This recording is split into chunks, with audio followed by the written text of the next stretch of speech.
Aloha!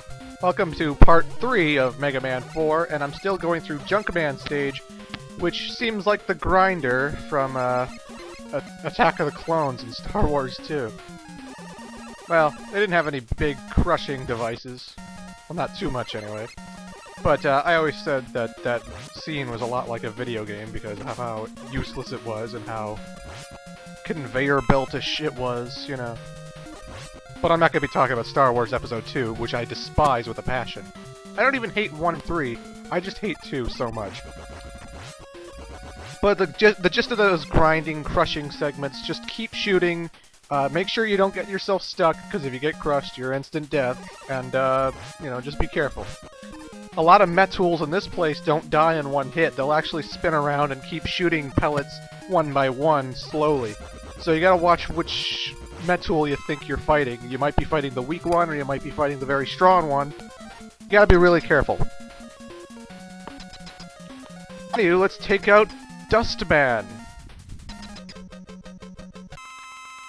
So what's Dustman's deal? He shoots some kind of collection of dust particles at you that splits apart where you are into 4 pieces going into every corner. Now, for some reason, I was having the worst luck in the world, and I managed to get hit almost every time by it. He also tries to suck you into him and hurt you that way. But, you know, it's pretty basic. Just jump over his dust blocks, make sure you don't run into him when he's sucking you up, and Dustman's fairly easy to beat. Ringman is his special weakness, so use that as much as you can. For defeating Dustman, we get the Dust Crusher. I'm sorry, the screen's too far away from my eyes. I don't even have glasses, that's fucked up. Anyway, Dust Crusher is it's an okay attack. It's strong, it goes horizontally, it splits into 4 corners, it's okay, I guess. But now we're tackling Skullman! And let's see what the database says about Skullman here. He is a well-balanced combat robot. He is only good for fighting. A good point? He's bone idle. Okay. Bad point? He has bad taste. He likes horror movies, and he dislikes beefcakes. So he might have seen Friday the 13th this weekend. Did anyone else see Friday the 13th this weekend? On Valentine's Day? No, I don't think you did. I really don't understand the logic behind that. Friday the 13th, a remake of Jason Voorhees. It's in the title, for God's sake, and you released the movie on September 14th, Valentine's Day? The Saturday? Skullman stage is very bone-like, very, skull-themed, I guess. Thanks, Eddie. Thanks for that energy tank. This is actually a detour where I'm going right now. I don't have to go this way, but if you want an energy tank, it's a good idea to go over here. These shield enemies can only be hit from the behind, and they go from left and right, and then they just do that again and again and again. They are frequently in every Mega Man game, I think since 4. If they were in 3 and 2, I don't remember them, but they're definitely in every game since 4, and they always just go back and forth, hit them when they're not facing you, and they're pretty easy. As are these enemies. All you have to do is shoot them in the eye, they die. The snake enemies drop from the ceiling. You just gotta watch where you're stepping, stop when you see them, and shoot them dead too. And this level's fairly easy, I think. There was another energy tank back there, but I didn't want to waste my time going for it, because, you know, I don't need it. I'm awesome. These skeleton enemies can be shattered with regular pellets, but if you want to completely destroy them, you have to charge up the Mega Buster and unleash it on them that way. Otherwise, they're just going to keep reforming and keep throwing bones at you, and, you know, getting bones thrown at me, it's not very fun. I'm not a fan. Can't say I am. So now we're going to be tackling Skullman. Holy shit, that level went by quickly. Skullman has a skull shield, which he turns on and off to protect himself from attacks. He's weak against the Dust Crusher, and he has pellets he'll shoot at you. And you want to shoot him when the shield is gone, or, you know, when you have an opening. But otherwise, Skullman's fairly easy. I wouldn't worry about him too much.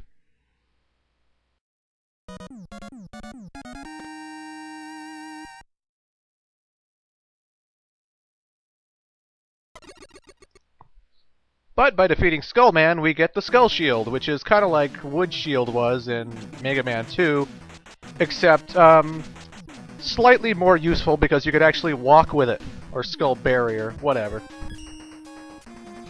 So who are we tackling next? Well, we're gonna go after Dive Man.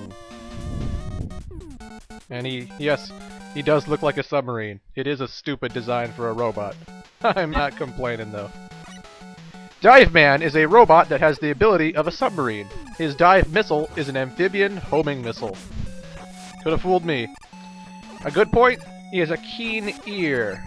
He can hear a lot of good shit. Bad point, motion sickness. What?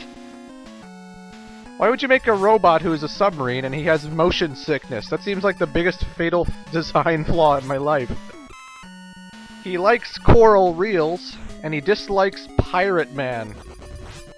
Pirate Man is a robot master we're not going to be seeing for a long, long time, because he's in Mega Man and Base. But apparently Dive Man is not a fan of Pirate Man. And I don't blame him. Actually, I don't blame him, because I don't really care about Pirate Man. He's so-so. But we're not going to see him for ages and ages, so, you know, let's not dwell on that. Dive Man is the stereotypical underwater level of a Mega Man game.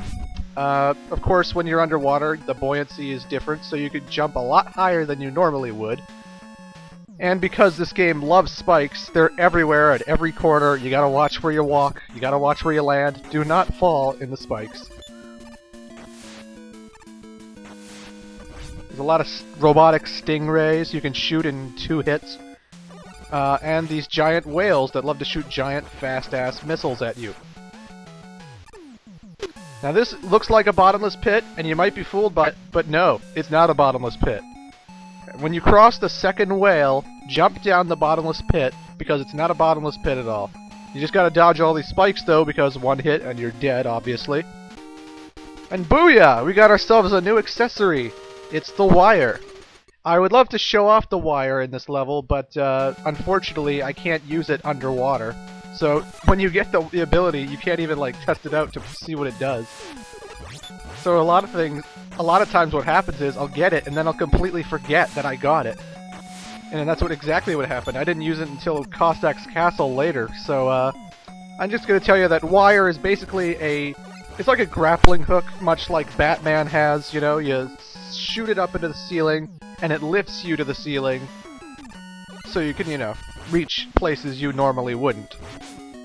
You'll see it when we reach Cossack's castle, but yeah, it's good to have the wire sometimes. I mean, I don't use it that much, but it's there. And hey, I'm going for 100% here. I want to get every accessory, so there it is.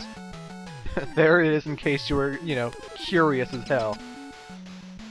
Now, Dive Man is not to be underestimated. I have died to Dive Man so many times. In fact, I lost all my lives fighting this guy, and I had to re-record all of this gameplay footage. Because, oh my god, Dive Man. Now, he's weak against Skull Barrier, right? And all you have to do is, like, make sure he touches the barrier and not you. But I have to stress, not you. If that Skull Barrier... If Dive Man runs into you, he takes out so much of your health, it's ridiculous. Now, he also shoots missiles at you, and the Skull Barrier gets destroyed by just touching the missiles, so you have to constantly turn it on and off, because he's not only running into you to turn it off, but he's also shooting missiles at you to turn it off, and you gotta not jump into him. It takes a lot of getting used to fighting Dive Man. Still, we get the Dive Missile, which is a homing attack, and, you know, it's fairly useful for guys you can't reach, and you just want to, like, breeze through. Which takes us to Big Bad Drill Man, who I'm going to talk about what his deal is in the next part, since this is almost over.